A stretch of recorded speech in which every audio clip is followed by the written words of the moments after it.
on the subject of the Palestinians. Here's Alex in North London. Alex, go ahead, sir.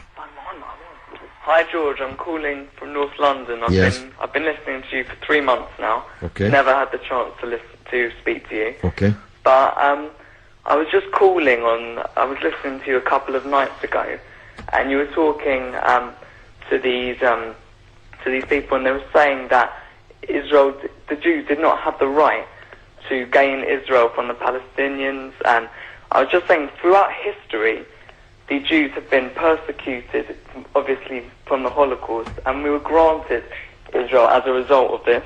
And I feel that... granted by whom? We were granted from Britain and other countries, granted us that. Well, what right did Britain have to grant you somebody else's country? Well, it's due because we lost 6 million people. No. I'm not arguing about that. I'm going to come on to that. But what right did Britain have to grant you somebody else's country? We had the right because we lost 6 million people and we did not have a home. Well, yeah, I'm going to ask you for a third time. What right did Britain have to grant you somebody else's country? Well, they didn't. Well, they were giving us the right because it was they were basically gave us because of the. But they gave you somebody else's country. That's the point I'm making, Alex. Can you deal with it? Yeah, but the Jews have had to have also had to. They've dealt with this throughout history. Well, Alex, I don't know if you came on with a script and you can't deviate from it. Can you please answer that point? And we'll come to the Holocaust and who was responsible for it and who should have paid and what they should have paid for it. But given that you've said Britain granted you, and you're presumably saying you because you're Jewish, somebody else's country, I'm asking you, what right did Britain have to grant you somebody else's country?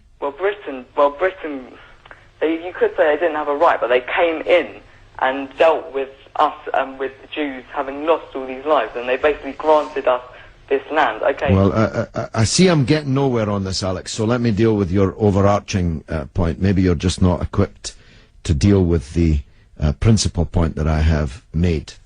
The Jews have suffered racist anti-Semitism down the ages in many, many European countries, including our own. They were subject to regular discrimination at best, and pogrom and murder at most. That's undoubtedly true.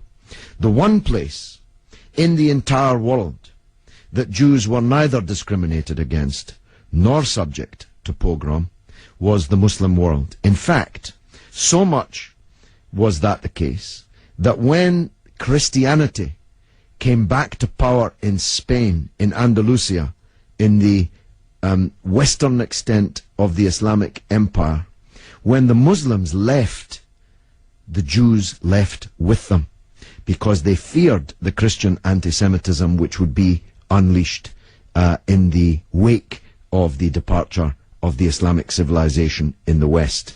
That's why so many Jews are to be found even today, and were to be found in profusion before the creation of the State of Israel, in countries like Morocco and along the North African coast, because under the protection of the Muslims, the Jews left Europe and went to live in North Africa. The Palestine that was wiped off the map when Britain granted you somebody else's country had Jews living side by side with Christians and Muslims for century upon century without the slightest trace of discrimination or violence or pogrom. So, what's happened is that Christian anti-Semitism in Europe, which massacred 6 million Jews in the greatest crime in human history, was paid for not by the Christian countries of Europe that either practiced or turned a blind eye to that anti-Semitism, but was paid by the very people who were completely innocent of that Holocaust, who had never persecuted the Jews, who had never pogromed the Jews.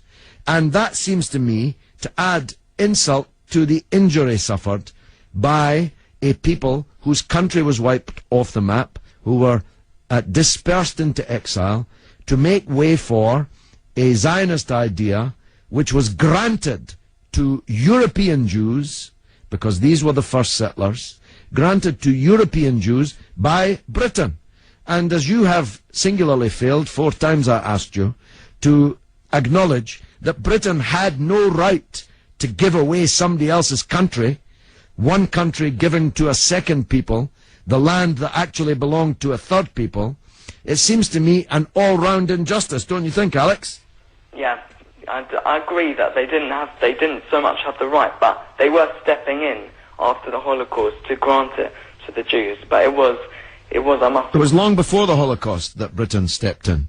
Britain stepped in 1917 with the Balfour Declaration made by the British Minister Balfour on our behalf to a group of atheistic Zionist Jews. I make the point about atheism because it's now claimed that this is some biblical land right, as if God was an estate agent. The men to whom Israel was promised were atheistic Jews. They were not only not speaking for all Jews, they represented at that time in 1917 a tiny proportion of the world's Jews. Most of the world's Jews supported communist or socialist parties and ideas at that time. The Zionists represented a tiny sliver of Jewish opinion at that time. Yet Balfour promised them the land which belonged to a third people, without consulting either the British or the world's Jews, and least of all, consulting the Palestinians.